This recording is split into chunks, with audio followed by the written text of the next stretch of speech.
Welcome to the Transform Podcast. My name is Andrew Farhat. I'm here with my bride, Daisy. Hello. Welcome, Daisy. Daisy always increases the views when we have her on the show because she's so wise. And so we're grateful that you are here today.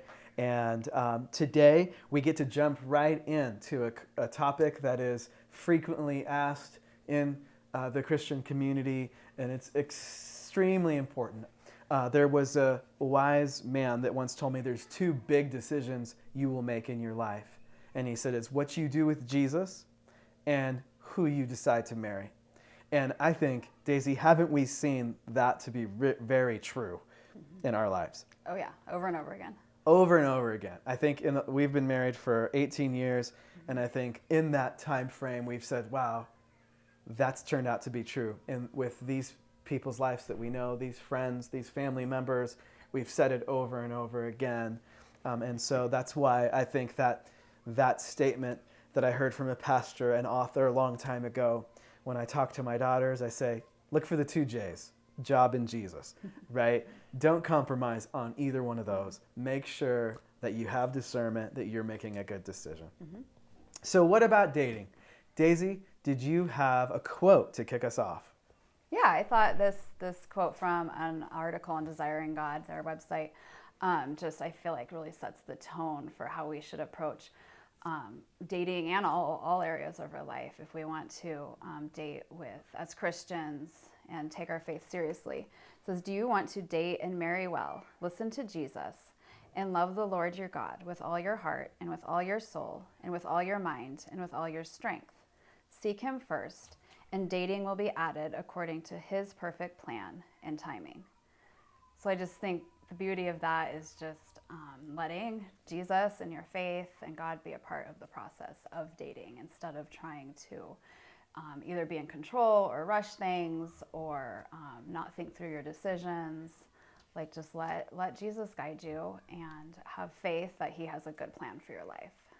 Okay, so this is huge because I think that what we can do is compartmentalize dating. Maybe for sure. think, okay, what are the Christian rules or wisdom that I need to follow? But this is saying, why don't you love the Lord your God first? Because the relationships are all going to flow out of his perfect design. So if he has a perfect design for us, and he has made that design for us to flourish, then I love that quote because it's saying, love the Lord your God with all your heart, mind, and strength first. And then that's going to shape how you see everything else. And I think I just piggyback on that by saying, in Christian circles, I think we've done poor by we state all of the rules when it comes to dating. So we believe in courtship and not dating. Or we don't believe in sex before dating. Or, we don't believe in this, et cetera, et cetera. And so I think that we need to reframe the conversation to talk about stewardship of the gift. The gift is entrusted to us by God. So he made it all. He made the gift of attraction. He made the gift of sex. He made the gift of the relationship and marriage and children. He put it all out there for us. So how do we be good stewards of it? I think this is relevant if someone's listening that is currently dating, if someone is divorced and is considering trusting again, or if you're a parent and you have children, they're going to be dating before you know it, if not right now. So this is exceedingly relevant. And I would start off by saying there are 3 phases to dating. And they are discovery, commitment, and covenant. I think we're going to hit a lot on the discovery phase because that's the dating phase. So discovery is dating. Commitment is when you get engaged. Covenant is the marriage covenant. A covenant is when 2 people bind their faithfulness to the other party, regardless of what the other person does, for better or for worse, for richer or for poorer, for sickness and health, till death do us part. That is a covenant you're making publicly before God and other witnesses. But let's hit the discovery part. The Bible doesn't have a lot to say on dating, but it does have a lot to say on discernment. And this is really interesting, like how the scriptures does that. The Bible does that on certain topics. Like on some topics, they're going to give you basics and wisdom, but then there's going to be some freedom. And I think that there is some of that here. But nevertheless, there is a lot of wisdom when it comes to discernment. And I guess I would start off by saying this as we talk about discernment in the discovery phase of dating, where you're discovering who the person really is. Daisy, how important is the discernment phase to a person's life that's dating? Yeah, I think we've encountered several people lately who have, it's been a Christian who's married a non-Christian, and they've been married for a long time and then sadly gotten a divorce. And, we've just heard through this process, like, I wish I would have done things differently. I wish I would have had known what was going to happen. And I think there's so many emotions involved in dating. And the temptation is to either move quickly or not consider really what the relationship will look like for the rest of your life. It might be good while you're dating. It might be a good relationship then. But we can be very short-sighted if we don't consider what will it look like to grow older with this person, to have children with this person, to make decisions about our children and about our faith and about, will we go to church? How will we raise our kids? Those decisions maybe aren't talked about. And then once you're married, then you have to deal with the ramifications of who that person is. So I would say discovery is the absolutely most important thing that you can do when you're dating someone else. Yeah. So it's, I know it goes without saying, like, don't rush into anything, but like, really don't rush into anything. You have to have discernment, wisdom in this discovery phase, because it's like, you are going to join your life, your finances, your children, your legacy, your future to this person, so you want to make sure that you're going to flourish, that your children are going to flourish, that your finances are going to flourish. You want to, really know the person and what you are getting yourself into. And I think that we've seen a lot of pain in the past 18 years that we have been married in our ministry, 2 different ministry locations, in multiple states. And I think that I would start off, since we talk a lot about worldview on this podcast. You want to make sure that your worldview is the same. Your common outlook on life, your values. Like, your values are going to be more important on whether or not you both like Thai food. Like, Thai food is great, but you need to make sure that your values fit. And that what you're looking for on a day-to-day basis really fits. Because if they don't fit and you're not compatible on values and worldview and faith, you are in big trouble. And you're setting yourself up either to feed off of somebody with different values than you, which takes away from where you're going in your life, or in a worse way, you just are clashing a lot. And you're not on the same page because you don't think the same way about life. So you're joining your life with someone. Make sure you think in ways that support where you're going together. I think, we hear people say, oh, well, they're going to change. And I would say in our experience, we have seen a few people change, but in the vast majority of cases, they don't. I would say it's much more rare for someone to come around to their partner's point of view, their partner's way of thinking, than it is for there just to be a total disruption down the line someday. Yeah, I think that that's something that we've also seen not work well, is when we think, oh, we're going to, kind of get romantic and really physical, but I really don't like their belief system. And so I'm hoping that over time that will just change. But then, man, now you're combining romance with hoping that they'll change their mind on worldview issues and on faith issues and value issues. And man, that is a recipe for disaster. And so why not wait for the person God has given to you, or even send that person to, your friends of his same gender or her same gender, and then maybe that through that there can be some growth without you bringing in all of your romance and emotions into it, Right. you know, and getting sucked into it before you don't even like who they are now.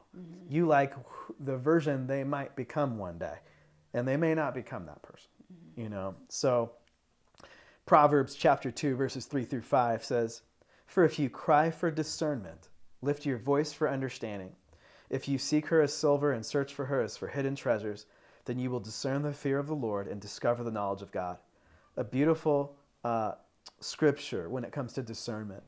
And then in addition, Proverbs 12 verse 15 says, "The way of a fool is right in his own eyes, but a wise man listens to advice." And I think that when you are in the midst of dating, man, there's so much going on.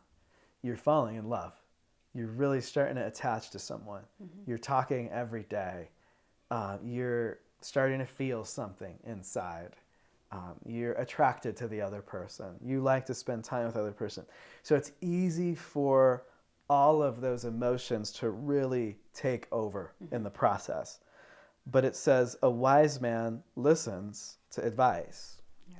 Charles Spurgeon said, "Discernment is not a matter of simply telling the difference between right and wrong. Rather, it is telling the difference between right and almost right." And see, sometimes when you're dating somebody, that's what it is. Right and almost right. Like, you need other people who aren't clouded in their vision like you to objectively give you wisdom. And I'm not saying you need to get wisdom from every single person in your life, but choose those who you believe are wise. Choose those that you believe are filled with the Spirit. Choose those that you believe are filled with wisdom. And then you probably need to listen. Like, if they have red flags, if they're saying slow down and here's why, man, don't say, "Oh, I'm in love. I can't stop now." No, you can. You're not married yet. You know, so now's a perfect time to slow down. And to not just turn that part of yourself off because you just want to move forward so bad. Discernment is the ability to see things for what they really are and not for what you want them to be. I remember, and I don't watch The Bachelorette, but there was a time where I had it on, and I think that The Bachelorette at the time, it was down to two men. One was like that really cool musician that all the girls liked. He was kind of the cool jerk type dude. He was the bad boy. And then there was another guy that was a little bit more clean cut. I mean, he was cool too. And it was down to two of them. So she brings them to mom and dad. Mom and dad get to weigh in. And mom and dad both are in agreement. We really like the clean, quote unquote, clean cut guy better. And these are just my terms, by the way. And then they just weren't so sure they trusted in the other dude, the musician guy. So, lo and behold, comes down to decision day. It comes down to the rose ceremony. She gives the rose to the musician. She didn't listen to her parents. About a couple weeks after the show was over, she found out that his intentions weren't all clear. I think that he was on the show for the wrong reasons. I think maybe he also had some other girls on the side too that he was talking to. And she was furious. And so she called everything off. And she brought him back on the show to basically tell him that on national television. He apologized on national television too. But I just thought to myself, this is what I see a lot happening the past 20 years or so that I've observed people in this sphere of life.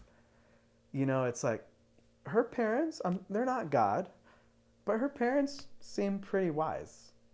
So why not listen to what they have to say? And so what are your thoughts on that? Yeah, I think involving your trusted community in the dating process is really important for that discernment. I think just also crying out to the Lord in prayer is also a huge part of it. I mean, if you're asking God for wisdom in your relationship and whether you should go forward with someone, I think, he's going to make that really clear. If your heart is open to changing direction if needed.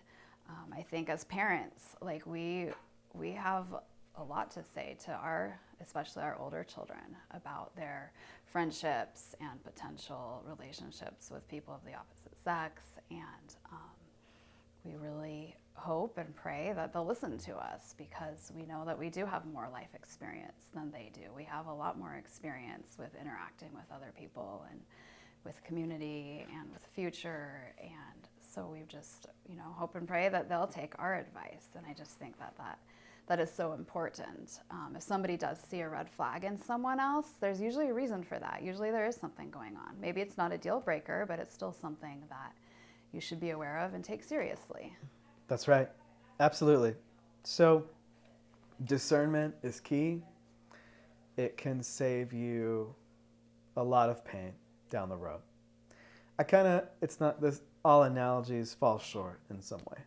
But if you're hiring an executive employee for your organization, if you don't take your time with that discernment process, that's like $100,000 of waste for the organization that you just committed. And I know that, and I would say this, that is probably like 5% of the pain that you would experience in a bad marriage. Right. You know what I mean? Yeah. So, I love how we're talking about this, because, we have 4 children. We have 2 teenage daughters, and they better listen. If I'm like, hey, this dude is not good for you. Yeah.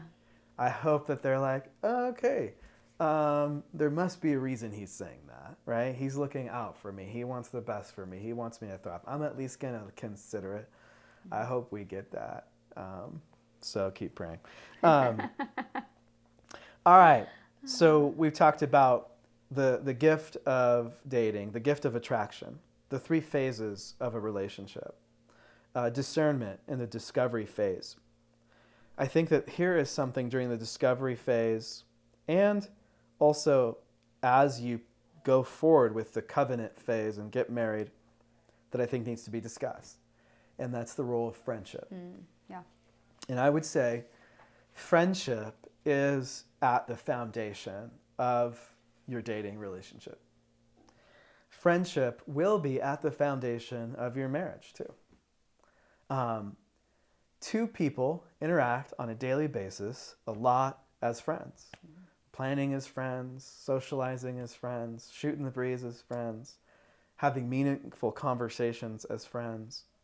And so the physical should flow out of the personal and the relational, and not vice versa. So I think what can happen, and this is kind of similar to what we were talking about before, is if the physical and the romantic part overwhelms in the discovery phase, you will not be able to see clearly the friendship aspect of the relationship. Any thoughts on that? Yeah, I think our tendency culturally is that if you start dating someone, you start spending a lot of alone time with that person. I think, we have cars, we have ways to get around. We don't necessarily want to hang out with our parents. It's very easy to be isolated in relationships. However, I think that really develops the romantic side of the relationship, and maybe not so much the just normal living life together aspect. So I think a really important part of dating as a Christian is dating in community and not in isolation. And really making that something that's important and something that's discussed up front and something that you're on the same page about, so that it doesn't become a fight, but that's something that you both think is important. And I think choosing that community is very important. Like, who are we going to spend time together with? Is it going to be people who encourage us, who can speak into our relationship? I know when we started dating, you were friends with a group of guys, and they were married. These guys were. and you were not, and you were dating. And I think you learned a lot of wisdom on how to be a husband from these men. Like, you saw how they treated their wives. These were all Christian men who had good marriages and who treated their wives well. And I think that was really meaningful for you. And then once we got married, we continued to stay friends with this group of people. And I think those interactions were helpful for us in learning, like, what does it look like to be married, and to have those people speak into our lives and our relationship. When we were dating, we went to church together, if I'm remembering right. And so we had, our pastor who was a part of our relationship. And I think that all those community aspects can really add a lot to the friendship and to the development of a healthy relationship that's not just focused on being isolated or on the romantic side of things. Absolutely. So there's power in building the friendship, but then there's also power in involving friends too. Mm-hmm. So dating in community versus dating in isolation. And I think our culture is set up for isolation because we're not a traditional culture anymore. And we, have a lot of ways to be on our own and spend time alone, which is important. There should be alone time. But then there also should be the community aspect that God's created for people to weigh in, to speak into the situation, to pray. And yes, I think that community that you're referring to was like a life group that we have here, but yet it was in the Seattle area. And there were other godly men that I could look up to, learn from, and they were already married. They were further along. You could see that they loved their wives as Christ loved the church. They were willing to die for their wives. They were willing to do anything for their wives, and they were flourishing in their marriages. All of them still have great marriages till this day. There's power in that. So it's kind of like you're walking in the light versus walking in darkness. If you want to date and just do everything alone and let the physical part go out of control, then I think that it's kind of like you're just kind of in isolation versus being in community in the way that God has created it. So finally, I would ask this question to help people on their journey is, what is it that would bring unity and flourishing in a spouse? And I think that what I would say there is, I would encourage people to really kind of narrow that down. Like, what is it? I know, like, my cousin is almost 50 years old, and I think he's still looking for a supermodel who will cook every night for him. And then there are other people that I remember. I was at this Christian camp in college, and this guy goes, Andrew, I think I'm just going to keep waiting as long as possible before I get married. And I think the reason is, I think the longer I wait, the more perfect she will be. And I was thinking to myself, you got to be kidding me. Because, see, you got to grow yourself. Marriage isn't about the other person being perfect for you. Marriage is about you growing in your whole sanctification and your holiness, and she's going to challenge that in your life. She's going to challenge your selfishness. She's going to challenge, your bachelor way of living. And so I always will remember that. But I'd say you can't be overly picky. To go to the other end of the cliff, because we've talked about so far, be picky. But the other end of the cliff is be overly picky to the point where you don't really know what you want. And I would say it's good to have like a top 3 or a top 5. Like, these are things that I have to flourish. So, are they a follower of Christ? Is this somebody I'm very attracted to? Is this somebody that is dependable? Like, I could depend on them with my whole life. I think you want to have that and discern if the other person, can meet that. Do you have any other thoughts or anything you wanted to add? I think, in regards to those top 3, I think just to add to that, sometimes we have some things that we're looking for in someone, like, for example, one of my daughters, like, he has to watch NFL football with me. Like, that's one of her top ones, which is cute. And maybe she will find someone. But I know that as she grows older, I'm hoping that she'll grow out of that way of thinking. And as the more we talk to her, because of course we've talked to her about this, is, it's great to have common interests. However, the foundation is the most important part. That foundation of understanding the world the same way and looking at the world the same way. And beyond that, not everything is going to match up perfectly, because you're both sinful human beings who have a tendency towards selfishness. And there's going to be conflict in your marriage, no matter who you're married to. But is this somebody that you can work through conflict with because you trust that person and you know that they're right in the relationship with God and will listen to his direction in their life? And those really important things need to be nailed down. Mm-hmm. Let that be icing on the cake, right? Right. Let football be icing on the cake. Don't let that be in your top 3, Yeah. right? And I think that's the wisdom that God's word would give you, is make sure you're united on the most important things, and then don't major in the minors, and then also know this. I think there's a book that we read when we got married by Gary Thomas, and it's called Sacred Marriage. Mm-hmm. And then his famous quote is, marriage is meant more for holiness than it is for happiness. Mm-hmm. Now, Tim Keller added to that, and he said, however, a marriage where you're both growing in holiness will make you happy. Mm. And they're both very true. Mm-hmm. Holiness, it's not just all about you getting everything what you want. Mm-hmm. It's not how it's going to work. Actually, that could breed more selfishness and, oh, she needs to do this for me, or he needs to do that for me, in addition to everything else that's great about this marriage. God wants to make you more like Jesus and make you more humble and make you more serving, make you more giving. Otherwise, we're going to be like Hollywood, and we're going to be on our 4th marriages, if we think that way. And then what Tim Keller said, though, is huge.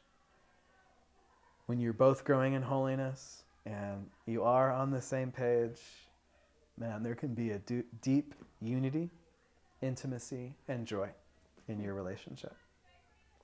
And that's ultimately what we want for all of our listeners that are listening today. Unity, intimacy, joy. And we hope that these points of wisdom were helpful today. Next week, we're going to hit on sexuality. That's what's next. So we're going to talk about sex. Like, what does God's word say about sex? And how does he desire for us to view that? So I hope that you'll tune in. And if you have any questions that you would like to submit, please turn them in to hello@sjdenver.org. Also, if you were blessed by this, or you want to send this to your daughter or your granddaughter or whoever, we want to encourage you to share it if you've been blessed by it. We also want to invite you to subscribe, and we are grateful to be able to serve you in this way. We'll see you next time. Take care.